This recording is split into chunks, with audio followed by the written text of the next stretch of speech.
辉达创办人黄正勋今后出席台北国际电脑展，外界把这焦点放在咧辉达按算未来5年要伫台湾打造设计中心。要若这地点呢，黄正勋伊是无正面回应。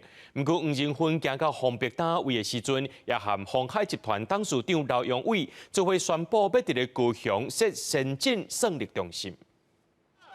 辉达创办人黄正勋最近伫台湾造成 AI 的风潮。才是黄正勋去台北国际电脑展览，引起台湾媒体的关注。未来5年，辉达无排除伫台湾打造设计中心。Excellent engineers, great technology, excellent work ethic, great spirit.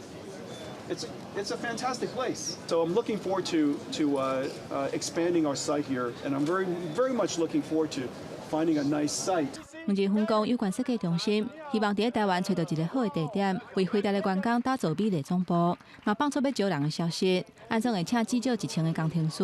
这个消息一个出来，县市的首长嘛向辉达要求。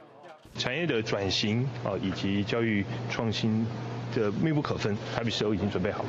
站在地方政府的立场，我们会把台南最好的一面，把这个相关的一些资料提供给他们。黄正勋扩展台湾的据点，唔那设计中心。当伊去鸿海集团下底丰北科技单位的时阵，鸿海集团董事长刘永伟亲身来接台，因共同宣布讲，要伫高雄建立先进算力中心。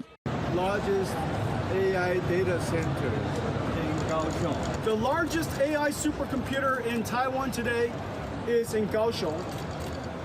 A company belonged to Foxconn helped us build the data center and host our supercomputer for us.